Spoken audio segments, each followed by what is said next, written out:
Les disciples ont dit à notre merveilleux Jésus, « Enseigne-nous, Seigneur, comment prier. » Je pense qu'aujourd'hui, nous demandons encore la même chose. « Seigneur, apprends-nous comment prier. » Je veux vous enseigner aujourd'hui ce que dit la Bible à propos de la prière. Je crois que le Dieu Tout-Puissant veut détruire le pouvoir du manque de prière dans votre vie et la mienne. Vous voyez, l'ennemi suscitera des distractions, des ennuis, des liens pour nous empêcher de prier. Quand nous ne prions pas, c'est là que nous perdons de la force. C'est à partir de ce moment-là que les problèmes augmentent, que les choses empirent. La Bible nous dit pourquoi l'absence de prière existe. Elle nous donne également la solution sur ce qu'il faut faire à ce sujet. Comment expérimentons-nous la victoire tous les jours? Saviez-vous d'ailleurs que c'est possible? Il est possible d'expérimenter la victoire tous les jours de votre vie. J'ai vu cela arriver dans ma vie. Ésaïe 40:31 dit que ceux qui se confient en l'Éternel renouvellent leur force. Néanmoins, cela ne se produit pas en une minute ou du jour au lendemain. Se confier en l'Éternel est un processus. J'ai expérimenté dans ma vie qu'il me fallait près de 2 semaines pour revenir à la pleine puissance. C'est comme une batterie, si elle est déchargée, vous pouvez la recharger. Cela prendra peut-être 1 heure ou 2 pour que la batterie, disons de votre téléphone ou autre, se recharge. Cependant, notre batterie spirituelle doit être rechargée de temps à autre et nous la rechargeons par la prière. Tout comme vous chargez quotidiennement la batterie de votre téléphone ou autre, pourquoi ne pas recharger votre batterie spirituelle chaque jour?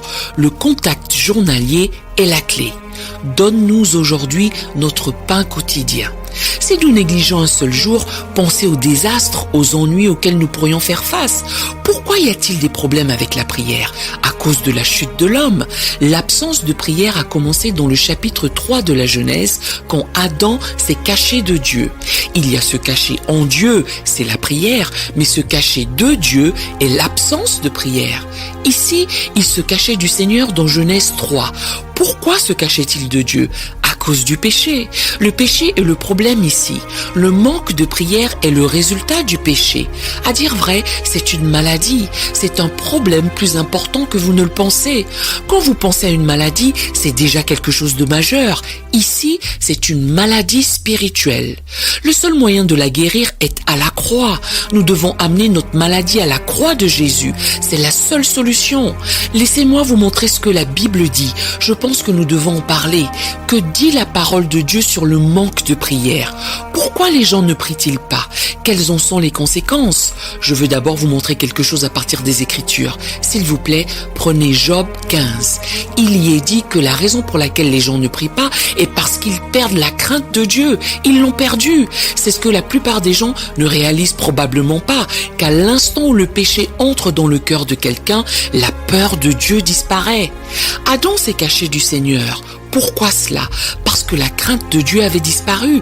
Dieu avait dit, ne touchez pas à l'arbre, ne touchez pas aux fruits de la connaissance du bien et du mal. La crainte ayant disparu, voilà qu'il se cachait de Dieu, pas en Dieu. La parole de Dieu nous dit dans Job 15, verset 4, « Certainement tu abolis la crainte de Dieu et tu anéantis peu à peu la prière qu'on doit présenter à Dieu. » En d'autres termes, dès que la crainte de Dieu n'existe plus, la prière meurt. Quand la prière meurt, les conséquences sont désastreuses. Job 21, commençons au verset 14, dit ceci, « Il disait pourtant à Dieu, ils ici sont les gens qui ne veulent tout simplement pas prier. Retire-toi de nous, nous ne voulons pas connaître tes voies. Qu'est-ce que le Tout-Puissant pour que nous le servions? Que gagnerons-nous à lui adresser nos prières? » C'est ce que disent les méchants. C'est ce que les hommes et les femmes qui ne se soucient pas de la prière disent. Je vais vous dire quelque chose. Nous, les chrétiens, avons découvert qu'il y a une puissance dans la prière, une puissance illimitée. Tout ce que Dieu est, tout ce que Dieu a, il l'a mis à la disposition de la prière. Pensez-y. R.A. Torrey a dit un jour, la prière peut faire tout ce que Dieu peut faire. Par conséquent, si la prière peut faire tout ce que Dieu peut faire, alors la prière est omnipotente. Ma prière pour vous est que votre vie de prière devienne forte, puissante, de sorte que vous fassiez l'expérience de la puissance de Dieu d'une manière telle que vous aurez des victoires quotidiennes. Ceux qui se confient en l'Éternel renouvellent leur force. Ils prennent le vol comme les aigles. Ils courent, ils ne se lassent point. Ils marchent et ne se fatiguent point. Ce qui se passe dans la prière est qu'à l'instant où vous priez, votre force est restaurée, votre batterie est rechargée. Soudain, votre discernement spirituel est de retour. Il est dit, prennent le vol comme les aigles. Eh bien, la particularité de l'aigle est que cet oiseau se pose sur un rocher. Or, il n'ouvrira pas ses ailes. Il n'affrontera pas le vent jusqu'à ce qu'il lui soit favorable. Votre discernement est de retour. Dès que vous priez, vous êtes capable de discerner ce qui est de Dieu et ce qui ne l'est pas. La deuxième chose est que vous êtes capable de vous abandonner au Saint-Esprit. Il est impossible de s'abandonner au Saint-Esprit sans prière. Aussitôt que vous vous abandonnez, tout comme l'aigle qui s'abandonne au vent, vous serez en mesure de monter vers des lieux célestes plus élevés. Vous êtes désormais capable d'atteindre ces lieux élevés de louange et d'adoration où l'onction est puissante. Il est dit dans Deutéronome 32:13 à propos de Jacob que Dieu lui a fait sucer le miel du rocher, l'huile qui sort du rocher le plus dur. Où était-il ? Il était sur les lieux hauts élevés de la terre. Il est dit qu'il l'a fait passer comme à cheval par-dessus les lieux hauts élevés de la terre. Eh bien, comment y parvenez-vous ? Par la prière. Ceux qui se confient en l'Éternel renouvellent leur force. Ils prennent le vol. C'est ça. À présent, vous êtes dans ces lieux élevés comme l'aigle. Et là, il y a de la puissance. C'est ce qui est dit dans Deutéronome 32:13. Autre chose à présent. Il est dit qu'il court. Étonnamment, il court avant de marcher. Il court et ne se lasse point. Il marche et ne se fatigue point. C'est Ésaïe 40. Courir signifie que vous rattrapez Dieu. Le manque de prière vous fait ralentir. Vous ne pouvez pas marcher. Vous ne pouvez pas communiquer avec le Seigneur. Lorsque vous êtes en prière, vous êtes capable de rattraper l'Éternel. Vous courez pour rattraper Dieu où qu'il soit. Vous êtes en sécurité sous la nuée. Souvenez-vous que dans l'Ancien Testament, lorsque les enfants d'Israël suivaient la nuée, ceux qui se trouvaient à l'arrière étaient tués par Amalek. Donc, si vous ne rattrapez pas Dieu, l'ennemi détruira. Ceux qui étaient tout derrière là-bas, qui ne pouvaient pas rattraper Dieu, furent tués.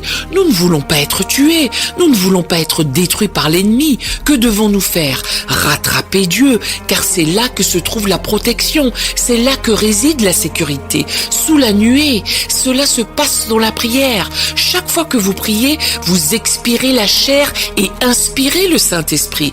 N'est-ce pas puissant ? Je vais le redire. Chaque fois que vous priez, vous expirez la chair et inspirez le Saint-Esprit. La prière développe ou provoque la libération de la présence du Saint-Esprit. La présence du Saint-Esprit produit plus de prière. Lorsque vous priez, la puissance de Dieu est libérée. À mesure que la puissance de Dieu est libérée, plus de prière naît. C'est comme un cercle éternel de puissance. Nous prions, la puissance de Dieu vient, elle vient et nous continuons à prier. Seulement, ceux qui ne prient pas sont en difficulté. La Bible dit dans Job 21:16, « Voilà, leur bien n'est pas en leur puissance, que le conseil des méchants soit loin de moi. » J'ai enseigné il y a quelques jours sur le Saint-Esprit. Je veux voir Dieu faire quelque chose de puissant avec vous pour que votre vie de prière redevienne puissante. Cependant, cela nécessite une prise de décision de notre part. Paul l'apôtre a dit dans 1 Corinthiens 9, c'est ce que vous et moi devons faire tout le temps, c'est probablement la partie la plus difficile de toutes, mais nous n'avons pas vraiment le choix, nous devons le faire. 1 Corinthiens 9, 27 dit, « Mais je mortifie mon corps et je l'asservis de peur qu'après avoir prêché à d'autres, je ne sois moi-même réprouvé. » Est-il possible de prêcher l'évangile, de voir des malades guéris, des gens libérés, des choses merveilleuses se produire et tout de même être vaincu à la fin à cause du manque de prière ? Absolument. Le Seigneur l'a dit très clairement. Il a dit que plusieurs me diront ce jour-là, « Seigneur, Seigneur », je leur dirai, « Je ne vous ai jamais connu ». Vous devez y réfléchir. Comment est-il possible que ces gens aient pu chasser des démons, voir des gens guéris, des choses merveilleuses se produire grâce à leur ministère, et tout de même entendre l'Éternel leur dire « Je ne vous ai jamais connu ». Eh bien, la clé se trouve dans 2 Samuel 1, chapitre 21, où David parle de Saül. Il est dit « comme s'il n'eût point été oint d'huile ». En d'autres termes, à l'instant où quelqu'un perd la faveur de Dieu, c'est comme si elle n'avait à aucun moment été la sienne. Dieu le regarde et dit « Je ne t'ai jamais connu ». Parce qu'à l'instant où l'onction disparaît, au moment où le Saint-Esprit sort de la vie de quelqu'un, bien évidemment cela peut arriver, cela s'est produit avec Saül et d'autres dans les Écritures. Judas en était un autre exemple. Le moment où l'onction part, Dieu regarde cette personne comme si elle n'avait jamais été à lui, comme si elle n'avait jamais été utilisée par Dieu. C'est ce qu'il dit dans 2 Samuel 1, 21. Il est dit « Montagne de Gilboa, que la rosée et la pluie ne tombent point sur vous, ni sur les champs qui y sont hauts élevés, parce que c'est là qu'a été jeté le bouclier des forts et le bouclier de Saül, comme s'il n'eût point été oint d'huile. » Cela me fait peur. C'est effrayant de savoir qu'une fois que quelqu'un perd l'onction, c'est comme s'il ne l'avait jamais eu. C'est comme si Dieu ne le connaissait même pas. Qu'est-ce qui cause tout cela? Qu'est-ce qui cause ce désastre dans la vie des gens? Le manque de prière. Quand les gens arrêtent de prier, c'est là que la destruction arrive. Souvenez-vous, dans 2 Chroniques 26, il est dit très clairement « Pendant les jours qu'il rechercha l'Éternel, Dieu le fit prospérer ». Ce passage relate l'histoire du roi nommé Osias. Le roi Osias était un jeune homme quand il a commencé son règne. La parole de Dieu montre très clairement que tant qu'il priait, tant qu'il cherchait Dieu, Dieu le rendait prospère. 2 Chroniques 26, 5 dit « Il s'appliqua à rechercher Dieu pendant les jours de Zacharie, homme intelligent dans les visions de Dieu. Et pendant les jours qu'il rechercha l'Éternel, Dieu le fit prospérer. La voilà la clé. Tant qu'il recherchait l'Éternel, Dieu le fit prospérer. La voilà, elle est là. Seulement c'est notre décision. Vous et moi devons nous approcher de Dieu avant qu'il ne s'approche de nous. Nous faisons le premier pas. Cette première étape est la plus difficile. C'est pourquoi Paul dans 1 Corinthiens 9, 27 dit « Je dois asservir mon corps ». Le mot « asservir » en grec donne l'idée que la chair se débat. Pour asservir, il faut utiliser de la force. C'est comme 2 lutteurs qui se battent. Quelqu'un lutte. Dieu a lutté avec Jacob. Il y a eu une lutte. C'est ce dont je parle. Vous devez lutter avec la chair. Cela se produit quotidiennement. Cela devient plus facile à mesure que vous priez chaque jour. Ça devient beaucoup plus facile d'asservir le corps, le 4e ou le 5e jour de la prière. Comme je l'ai dit plus tôt, il vous faudrait environ 2 semaines de prière quotidienne pour atteindre la pleine puissance si vous aviez cessé de prier.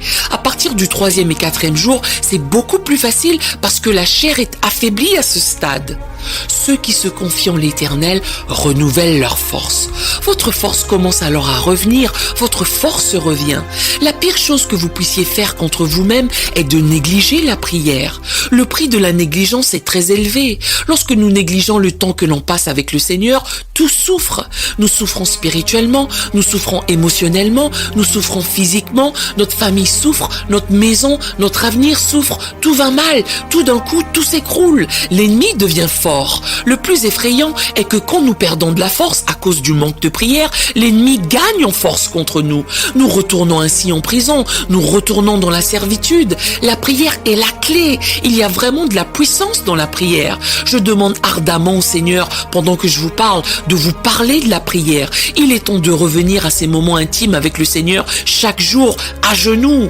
Jouez une adoration en musique de fond pendant que vous entrez dans sa présence. Je vais vous aider en vous montrant ce que la Bible dit à ce sujet.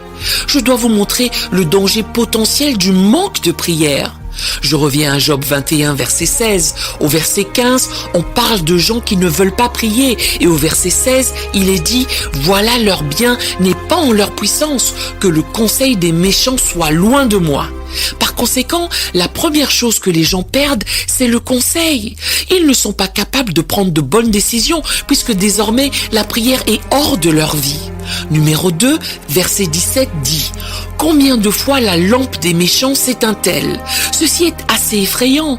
En d'autres termes, il n'y a pas de lumière dans leur vie. Pensez aux gens qui marchent dans les ténèbres. Quand il n'y a pas de prière, il n'y a pas de lumière. Puis il est dit, combien de fois leur calamité vient-elle sur eux? Là où il n'y a pas de prière, il n'y a pas de protection. Il est dit que la calamité vient sur eux. Cela signifie aucune protection. Verset 18 dit, « Et ils sont comme la paille devant le vent et comme la balle chassée par la tempête. » Ils ne sont pas préservés, ils ne sont pas gardés par Dieu. Aucune prière signifie aucun conseil. Aucune prière, aucune lumière. Aucune prière signifie aucune protection. Aucune prière signifie aucun abri. Ils ne sont pas abrités, ils ne sont pas gardés. Comme il est dit dans les Écritures, que Dieu vous gardera comme la prunelle de l'œil. Il ne pourra pas vous garder à moins que vous ne priez. La prière donne au Seigneur l'opportunité de libérer sa protection sur vous. Imaginez que nous limitons Dieu lorsque nous ne prions pas. Littéralement, nous limitons sa puissance lorsque nous ne prions pas. Au verset 19, il est dit, « Dieu réserve au Fils la punition de sa méchanceté. Il la lui rend et il le saura. » Cela signifie pas de pardon. Pensez-y un peu. Dieu réserve la punition de sa méchanceté aux méchants et à ses enfants. Non seulement ils souffrent, ses propres enfants souffrent également. Pas de pardon à cause du manque de prière. Le manque de prière signifie qu'il y aura un jugement sur cette famille. Personne ne veut ça. J'essaie de vous montrer l'importance de la prière, même si vous ne le faites qu'une demi-heure par jour. Je suggère 1 heure par jour. C'est mon conseil pour vous, vu que Jésus a dit, « Vous n'avez pas pu veiller 1 heure avec moi ?» 1 heure par jour fera l'affaire.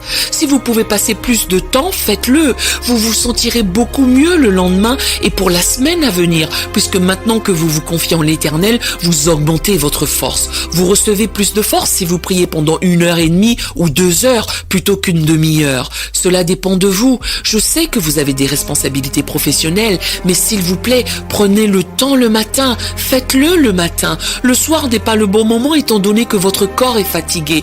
Dieu veut le meilleur de votre journée. Le meilleur de votre journée est le matin. C'est pour cela que David a dit, « Le matin éternel, tu entendras ma voix. » Au verset 20, il est dit, « Ses yeux verront sa calamité et il boira de la fureur du Tout-Puissant. » Pensez au fait qu'il n'y ait pas de bénédiction ou de miséricorde dans la vie de cet homme parce qu'il ne prie pas. Verset 21 dit, « Car quel plaisir a-t-il à sa maison après lui quand le nombre de ses mois est tranché ?» Ses propres descendants souffrent également maintenant. Aucune bénédiction pour ses enfants. Pas de miséricorde ou de bénédiction sur lui. Pas de bénédiction ou de miséricorde pour sa famille parce qu'il ou elle n'a pas prié. Prions pour que le Dieu Tout-Puissant vous rende votre force. Je vais prier pour que le Seigneur vous donne ce saint désir d'entrer dans la prière. Précieux Jésus, nous nous accordons maintenant, Seigneur. Je prie pour que ton onction puissante soit libérée de suite sur ton enfant, celui ou celle qui me regarde en ce moment. Place en eux ce désir saint de prier, de te rechercher. Tu as dit que si vous me cherchez de tout votre cœur, vous me trouverez. Précieux Seigneur, que ce soit une réalité au nom de Jésus dans chacune de nos vies. Je prie pour que cette saison soit une saison de prière et de miracles dans le nom puissant de Jésus. Seigneur, je prie également que la guérison survienne maintenant. Je lis la maladie et toute affection. Je lis l'infirmité et la douleur dans le nom puissant de Jésus. Amen et amen. À Jésus soit la louange. Nous espérons de tout cœur que ce message changera votre vie. N'oubliez pas de le partager pour qu'il en change bien d'autres. Merci de nous soutenir en vous abonnant à notre chaîne et que Dieu vous bénisse.